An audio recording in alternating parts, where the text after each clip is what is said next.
Welcome to Practically Speaking, Season 2. Season 2? Yeah. Awesome. That's awesome. Season 2. Wow. Listen, I'm excited about this. We're starting back. It's been a nice little break. We've done a lot of things. I'll tell you all about that when we get into Season 2. I wanted to start off Season 2 with a special guest. I wanted to start.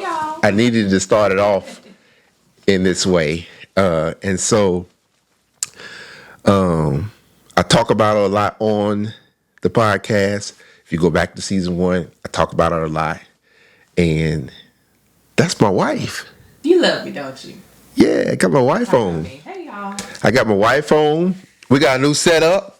Y'all see the Season 2 setup? I told y'all hey, we're just doing this thing, trying to figure it out as we go along, and got some new growth going on, okay? And it's working. New growth. Yeah. So this is it. Season 2. So my guest is my wife, Ta-da! Crystal Brisbon. Hello, everybody. Hey, what you think? I'm excited. I'm a little nervous. This is not my flow. Typically, but I'm here to do as unto the Lord and to wife. Yes.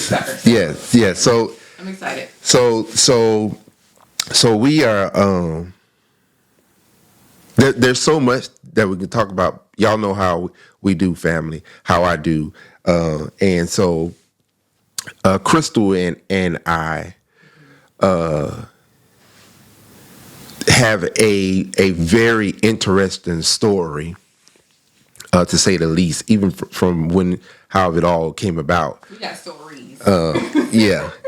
And so God has walked through us through many of things during the 2020 and even before that.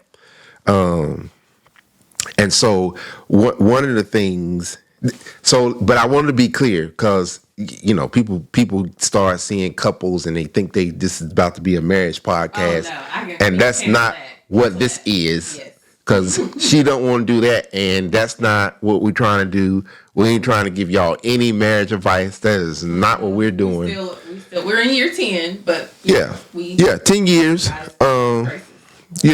We're just not that type of people. Which is fine. That's just not our lane. Yeah, it's not the gift that God has graced us with in this season. No, we're trying to stay in our lane. Yeah, but if you had a question, we would answer that. That's mostly in private settings, friends or something like that. Yeah. It's not. So we're not turning this into a marriage podcast. No, I wanted my wife to be the first guest that I have in Season 1, because I told y'all that Season 2 was going to be guests, and I wanted my wife to be the first. Thank you, babe. Because she knows me better than I know myself, and have helped me to see the parts of me that I don't want to see. Yeah. That's real. So real high level how we came about. So we got different stories, but my story is the real story of how we met and how everything came about and how we got to this place where we are. It started in church. A ministry. I think it was called the Fellowship Ministry. Yeah, the Fellowship. Yeah. Committee. The Fellowship Committee. Yeah, the Fellowship Committee. Yeah. Basically, what we did is came up with events for the church. And we were like the young adults. I'm sorry, it's your story. Go ahead. Yeah, we was the young adults on there. Mm-hmm. And I'm, fresh rededicating my life. This was, I was just happy to be on a ministry and asked to be on a ministry. And that's how that came about. And so we were doing an assignment, like we had to talk to each other to do the assignments that they asked us to do, or the responsibilities that we had on this particular ministry. And so we would talk on the phone nightly about the meetings and about what has to be done. and things of that nature. And it never was not about I like her or she likes me. We were just doing ministry. That's basically what we were doing, and talking on the phone and out of conversation. Now this is where the story gets frayed, because she has hers and I have mine. But I remember one night on the phone, she said that we can't do this anymore, and I said, "Well, why?" Do what? Talk on the phone. Okay, be clear. Yeah, talk on the phone, have conversation, and so I said, well, "Why?" And then I said, "You like me, don't you?" And she said, "Shoot, this wasn't supposed to happen," but she has another story. Perspective. And yeah, that I just believe that's how it went down. And and so we started just talking. Just talking, was not no boyfriend, girlfriend, just talking. And we did that for a good bit and had some rough spells where Crystal said, "No, I don't know if this is gonna work." Just talking still. And she used to say this thing, and this is kind of where I probably want to park at too. Okay. She used to say, "I'm trusting the God in him." I did. All the time. That was like her lingo statement. And here's the thing: it wasn't like I didn't know what she meant by that, because I did, and I wasn't offended about it or anything. And so she pretty much stood on that. I really did. She stood on that, and that's how she kind of walked this thing through. And from there, I was working out with the then young adult pastor and a friend of ours. And you called one morning, and I think I asked you to be my girlfriend on the phone or something like that. And you said, is this how you going to do that? Yeah. You gonna come to me correct. Yeah. So, so the rest was history. And then we started dating. But I want to go back to you trusting the God in me, because that's a heavy statement, and I don't think people. Yeah. Yeah. It's really multifaceted, like, because to be quite honest, you were not my type. And so, but I saw so many like godly attributes in you that I had desired in someone that I would date and eventually marry. And there was just so much from that point where I literally clinged to that. So I had to trust in that, because, I was getting older. I had, been in another relationship. So I had experience, and I knew a lot of what I did and what I didn't want. But like trusting in the God that I saw in you, I knew some of the areas where I was like, question mark, or that were temporal, that I felt like God was going to guide me. Yeah. As long as I focused on all of those things and those attributes. Now, if you started showing a lot more tendencies that were not godly, that didn't align, that didn't allow me to trust, is when I would be like, hey, a flag on the play on that. Yeah. That's what I cling to. Yeah. So just to, I don't even think I even said any of this in my season 1. I was telling the people. So just a little bit about my testimony. I came straight from the streets. It was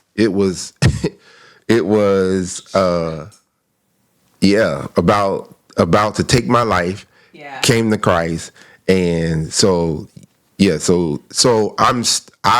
I met Crystal, I'm rededicated. I'm straight going for God, but there was still a residue from the streets. And I've never, like, I'm be honest, I never dated like a street dude. So that in itself, along with, we talked about a lot of those things early on. Even when we were friends, like Marieno was very transparent about where he came from, where he knew God was taking him. But that was a lot in itself, and part of that was trust. Yeah, because I never even encountered that in any type of like, relationship outside of friendship. Yeah, yeah, because even while we were dating, I was still going through a DWI.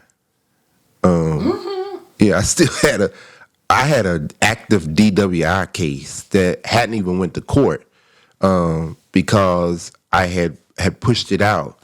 But yeah, so yeah, we had to walk through that. And also in like previous relationships that I think both of us had heard. So I think they were completely different in experiences that we had, but there were still things that were like you said, residue. Yeah, and so so fast forward, Crystal I brung a lot of stuff to Crystal that she didn't have to deal with before, and that's just that stuff. Like we didn't even talk about the finances. I was like broke. That's just really be honest. I was broke. But he had a car and he had a job. No, wait. The car was. So like you won't like busted broke like. Well, never been like a lazy dude or anything like that. Well, yeah, but still, my car was on its last limb. Yeah. And I think the other thing was he was comparing himself to what he saw in me and what he thought I was or was maybe bringing in the relationship. So I think that kind of had something to do with it too. Well, no. So actually, yeah, it was that. But then too, and I think we talked about this as we got into it. I was going to church. We was going to the young adult Bible study. Yeah. And we used to do this thing where you would get up and do a little testimony or whatever, whatever happened to you in the week. And these young adults were getting up there talking about they got checks in the mail, and I don't know where it came from. God blessed me with this and all this, and here I am, like, okay, God, I'm trying to get the lights on. I came off the streets. I rededicated my life. I don't have no money. I'm barely making it to eat. And gas in my car, and why everybody getting checks, but I'm not. And new houses, and I mean, it was So, and then mixed with I'm dating a girl who had her own townhouse. Her car was nicer than mine, and shopping was easy for her. It's just like shop. It was easy for her. Yeah. So yeah, it was a lot going on, but anyway, I stayed committed to what I believe God wanted me to do, and my relation to God, I stayed committed to it, and I think it was probably about year one, it may have been year two or going into year two of us dating. It was like 2010, 2011. Yeah. I believe that God had given me the engagement date. I don't think I ever told you this story. I may have. Yeah. You told me. I feel like you kept sharing that. We were supposed to be, but I was just like, Yeah. Yeah. So yeah, God had given me an engagement date, and I remember when I got the engagement date, I took it to some trusted friends about it, and they was like, yeah, I don't know if that's the date. I think that's too long. And I was like, but it was just something in me was like, I think this is the date. So I stuck with the date. I did. I stuck to the date. And then we got real close. Like I'm breezing past a lot. We dated for 5 years, y'all. Yeah. So that's a lot. No, we didn't date. We did date for 5 years. We started in 2009 and we got married in 2014. I thought it was 4.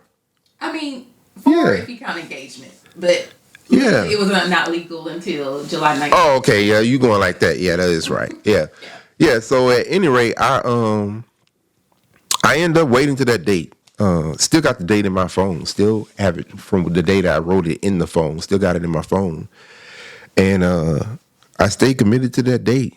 And I remember as we got closer to the date, Crystal started getting more like concerned about where is this going. Yeah, because it was year 5 at that point in my mind. So I was kind of like, Yeah. okay, you know, these are my good years. Yeah. These are before my 30. Right. And so I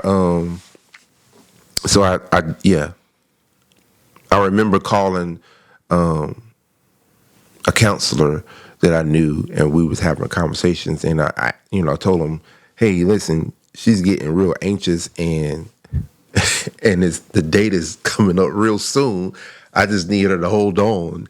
Like, what do I say? And let me just clarify, I wasn't like pressuring. No, it wasn't that. I think I was just very focused on like, this is No. where I see, and Marino wasn't. I didn't know what he was planning, so I was just like, well, if you're not saying nothing, then I'm not. Yeah, no, it wasn't no pressure thing. She wasn't telling me we need to get. No, it wasn't that. No. So I had a conversation with him, and he gave me a conversation about training wheels, and pretty much said that just let her know that it's like when you start riding bikes, and you riding bikes and you have your training wheels on, and right now the relationship it's got its training wheels on, and we're still riding, and that if you just hold on, we'll take the training wheels off. And I gave her that conversation, and she held on. Yeah. Again, everything. I was a data collector. That's what I was telling Marino. Everything he always told me, I always went back to God with it and was like, okay, what we doing? And then kind of tried to shake out the flesh of it, and God just led me back like Tim every time. Yeah. So, and I think it was like a few months later. That's when we got engaged. It was that. It was like that. I just needed her to hold on because it was coming up real fast, and so. That's a whole word, really. But anyway, go ahead. Yeah. It's. So my thing about us was, I had already been through weird relationships in the world, and I was doing all that stuff in my own self, and what I thought I was doing or whatever, I was just out there. And then when I came into Christ had to show me how to love correctly. And I didn't know how to love a woman correctly. And he walked me through that. And that was because I was submitted to whatever he told me as it related to Crystal.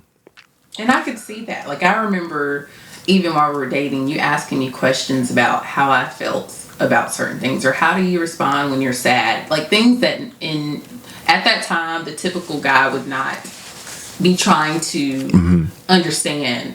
And that's how I also knew, like, oh, this guy's real. Like, it's not just surface. Yeah.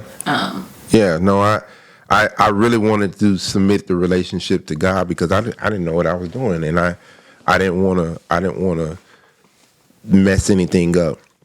And so he taught me how to love. And I think it was one episode that I told them that I was coming back from the airport one morning, and I felt like God said, "Go get some flowers and just put them on your car." I remember that.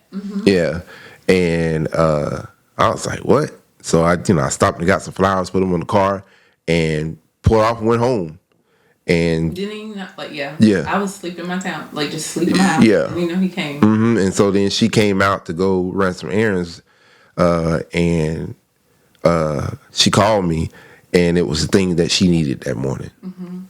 And this because God was teaching me how to love her, and I realized that with this that God had to be the center for it, because if he was the center, then everything else around it would go like it's supposed to. Right. And got to the engagement date, and God, like, I think I told Crystal these things. Some things I don't think I shared because it was, I think I told her.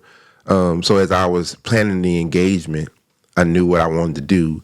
My sister stayed in Charleston, and my sister was about to give birth to my niece, and so that was going to be my alibi to get her to come down to Charleston with me because I wanted to propose on the harbor, on a boat.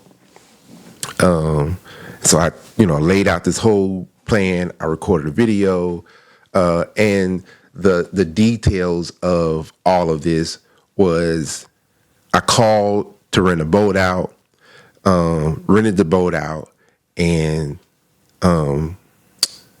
paid my money for it, which was $300 to pay for the boat for just us. And the man calls me back like the week of and was like, got a problem.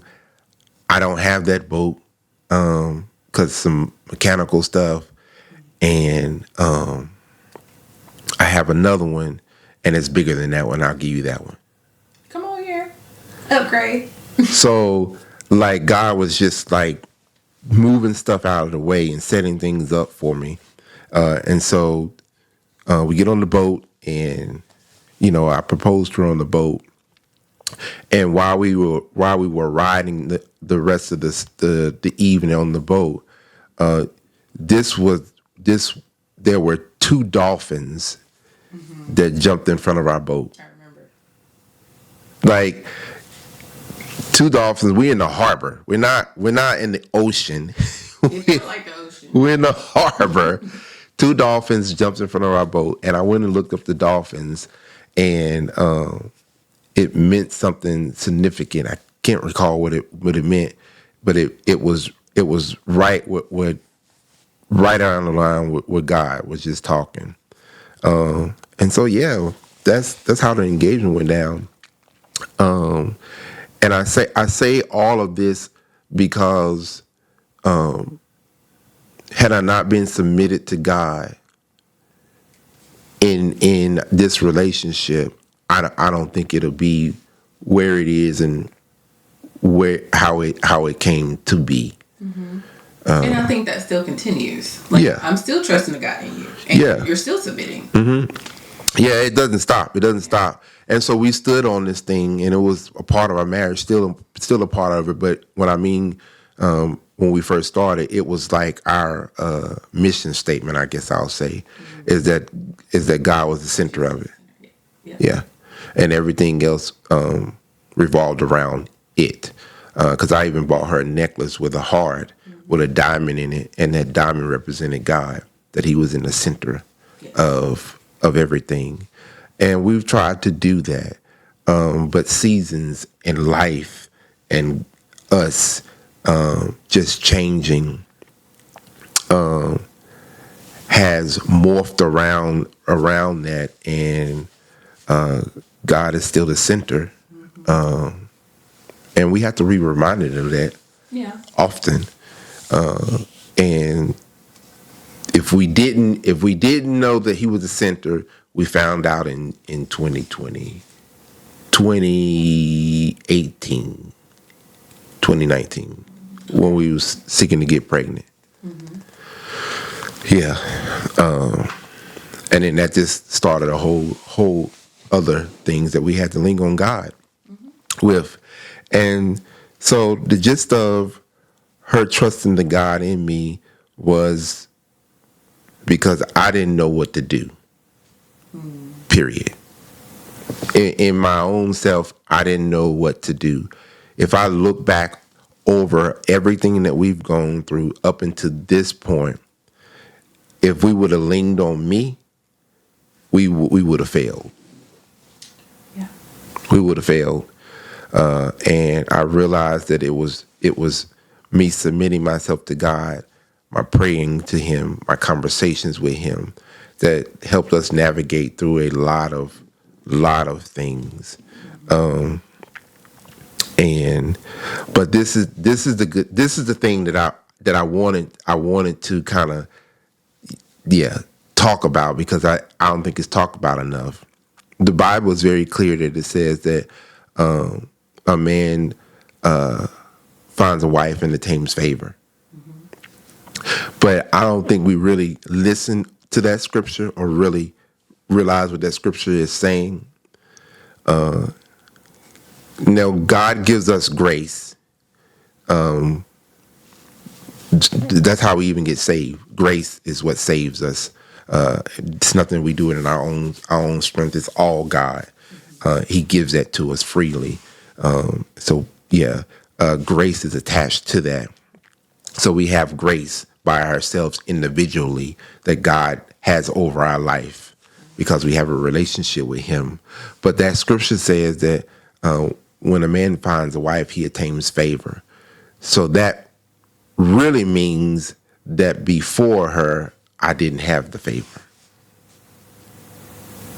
I had the grace, but there's a different type of favor when you attain a wife.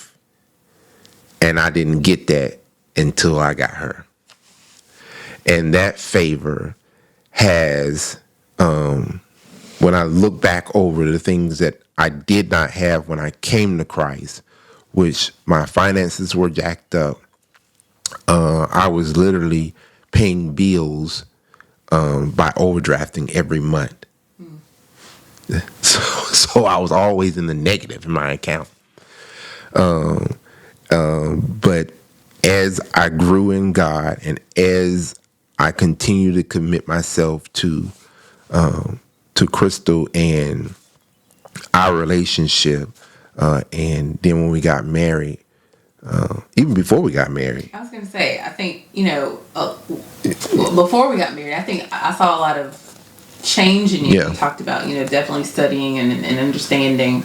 And, you mentioned the training wheels piece. Like a lot of the things that you started doing, it was kind of like preparation for marriage. I mean, I didn't see it at the time, but it's like you made some big man decisions. Like I think you ended up getting multiple jobs. Yep. You ended up leaving your place and getting rid of it and like moving in with a family member. I mean, boy made some drastic changes, and I was sitting there like, wow. Yeah. Yeah.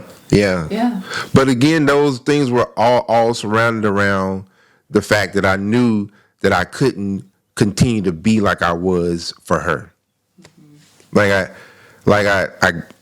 wanted these changes for myself, but I also wanted these changes because I knew that I wanted this relationship to work. And again, for me, that's where the trust in God comes in. Because, sis is over here, we're cool. So trusting that, one, I'm not pressuring him to do anything because it's his life. I'm also not enabling him Nope. in any way. No. So I think it was just trusting God, like that I see all these God attributes, and what is temporary now is clearly, what was 2010 Marieno is definitely not what's 2024 Marieno Brisbon. No. So and so when we got married, like things just fast forward. Like within the month, it was. So that's why I say it was a different type of favor that hit. It was like, pew! Like all of a sudden, I think it was somewhat, like, if I can be honest, like looking back, it was overwhelming. Yeah. I mean, in a great way, but I just feel like all these things that, when you get married, you think you're going to kind of, it just went a whole different way. Yeah. So that's why I say that when you really get to the depths of that scripture, there's a different type of favor that hits you once you find a wife. I'm speaking to men, and let me be very clear. I'm speaking of man and woman. There's just a different type of favor that hits. And so,